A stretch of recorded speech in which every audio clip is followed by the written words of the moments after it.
saya si Tatang ngayon. Ito namin si Tatang, oh. Andito na naman. So, ang dugyot. Bilang ko ng damit. Pinakain ko na. Ayan.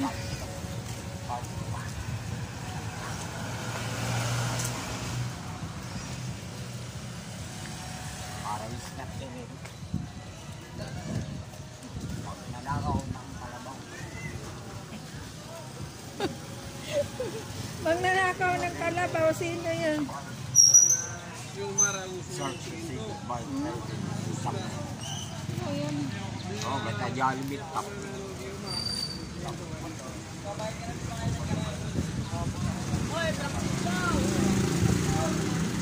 Hawakan mo ito. Bilang ko damit si Tatang. Tatang, bilang kitang damit ha.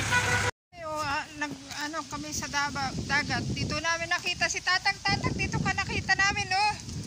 Natatandaan mo yun. Nakahiga ka dito. Sungit mo sa amin. Ang tapang ni Tatang ay naglakad papunta doon. Hindi na namin dito ka, Tatang. Aga more important people than, you know, than you are. Also you are not struggling. You need a help. Silly boy, you copying him? Oh.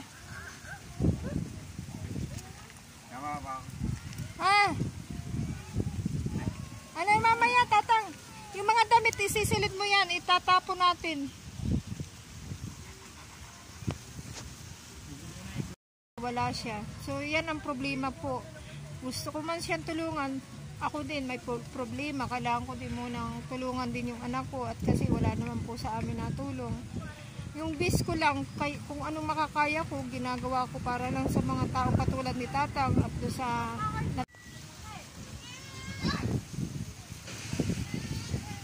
Guys, pinabihis ko, binili ko si Tatang on. Kahit patalikod, nagbihis na lang siya dito.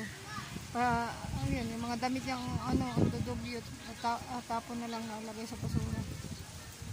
Ayan.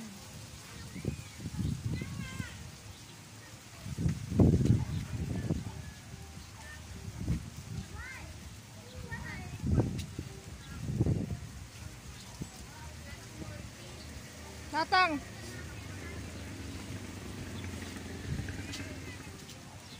Yung damit mo, ilalagay natin yan sa eco bag.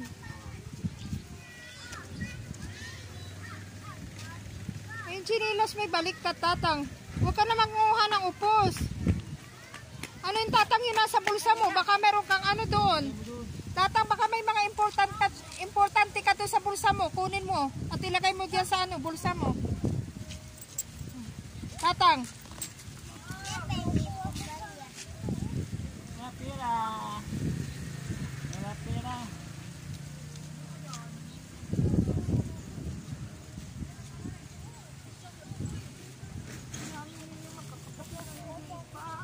Magkakapatid kayo?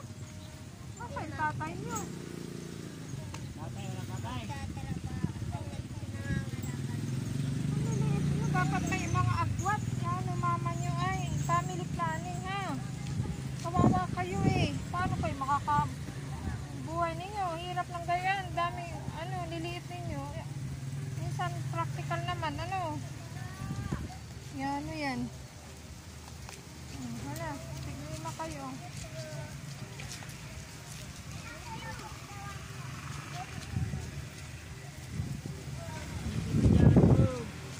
Yung yan ay may hood, Tatang.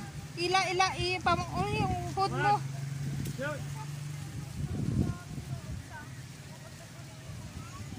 Mayroon na ito nabibiling yung sinturon.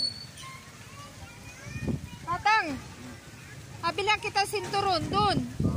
Ingatan mo na lang yun at huwag awala ha. Pati ba? Tatang. Ay, tali, bagahian. Suotin mo na. Tapos. Sakto lang yan. Nasa bayawang niya yata. Nakakay ka namin yan. Tatang, yan na nga. Suotin mo na lang. Hindi ganyan. Tatang, paano na nga? Isuot mo sa baywang. Tatang!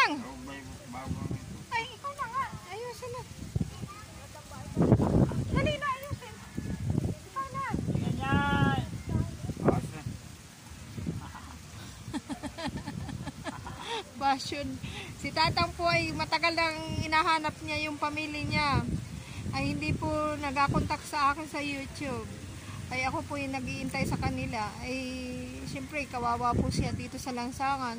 Ilang week ko po siya na hindi natutulungan. 3 linggo na po. At ako po yung masama ang pakiramdam. At ako may nararamdaman din naman sa aking katawan. Kaya ako ganito. Hindi ako laging makatulong. Kasi may oras na kaya kong tumulong. May time na talagang hindi po ako pwede. Kailangan po din ng Tatang na hindi lang po ako ang tutulong sa kanya. Kailangan din po ay marami tayo na magtutulungan. Kasi hindi po naman ako dapat ang aasahan. Dahil lahat po tayo magtulungan sa taong mahihirap na kailangan ng Tatang. Kasi sobrang dami po ng mga nangangailangan ng tulong. Ay ako rin naman po yung solo parent na kailangan ko rin ng tulong. Kaya lang ako po yung naghahanap buhay din para buhayin ko yung anak ko dito sa ay mahirap po din ang aming circumstances kasi nga lalo na ang hirap ng buhay dito. Kami po kahit na lang po, bahala na rin po ang Panginoon sa amin mag-ina at kami po pwede naman po kami bumalik ng England kaya lang wala kaming pamasahin wala na kami matitirhan din. Kumbaga dito na muna kami mag-try. Kung mayroong tutulong sa amin pabalik kami ng England, pwede naman, kaya lang wala pa naman kami matitirhan doon. Total, wala naman na si Ina, pwede naman siguro kami bumalik pa doon. Ang hirap talaga ng buhay din kahit kami nahirapan. Si Tatang pa nga po ay mas mahirap dyan at kasi wala po siyang makainan, wala po siyang matulugan sa lansangan, lalo na pag maulan, kawawa po siya at siya po pag oras na kailangan niya ng tubig o matataihan o example lang yan, kailangan niya ng ng matutulugan o CR, wala talaga siya. Kaya wawa si Tatang. Kaya dapat ang suggest ko lang po, tip ko sa government sa Pilipinas, maglagay po kayo ng shelter para sa mga mahihirap na katulad ni Tatang na kailangan talaga nila ng tulong. At marami pa po talaga na nababaliw, kailangan nila ng hospital at para sila libreng gamutan.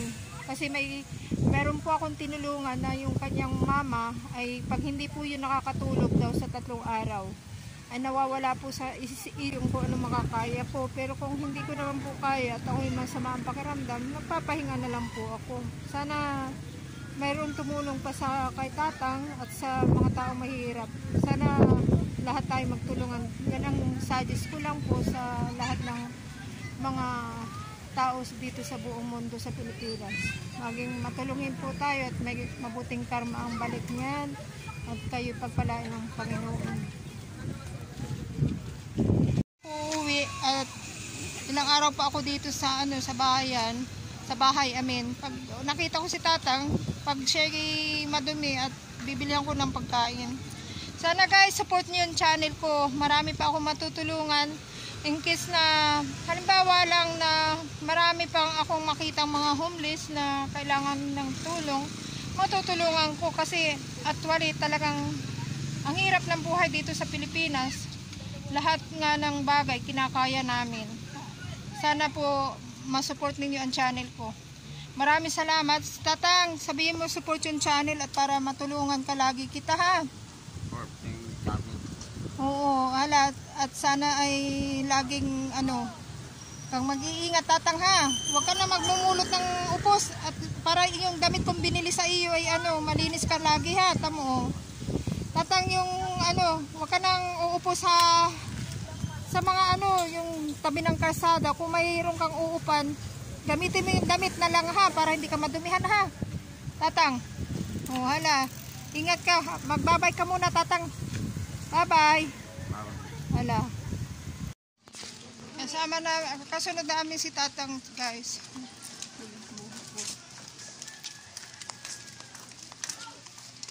Doon kami mag-iwalay sa bayan. Katakot dito.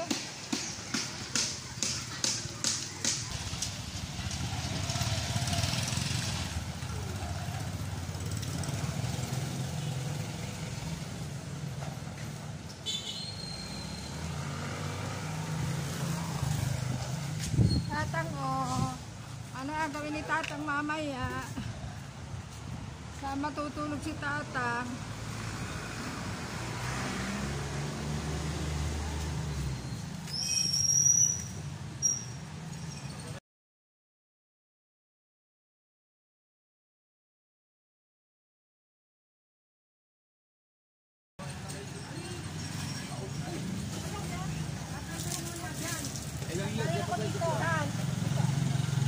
Bibili tayo ng birthday cake ah. Tatang, diyan ka na pupunta ha. At kami ano, may lakad muna ha. Yung pera mo tao. Ayan na. Binigyan ko naman siya ng pera. Kami naman ay bibili ng birthday cake ni Tutoy. Kasi birthday niya guys. Inaay na grave. At inasingil ako doon ulit sa napadagdag na ano na lupa sa gilid na pasobra daw ang sukat. Ay, paano na? Wala na tayong daanan dito. Oh my God. Liit ng daanan. Napasobra pa ang bawas ng ano. Nay. Nay, itay. Nay, andito kami. May bulaklak si Miyaw.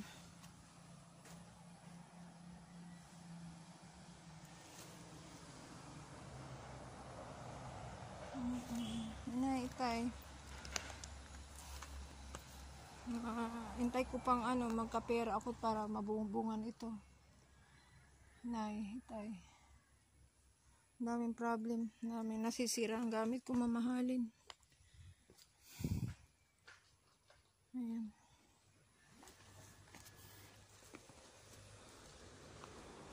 Hintay kami doon sa ano, sa Big Boy. Kasi napasobra daw yung sukat ay siya naman nagsukat. Nagka-problem tuloy ako.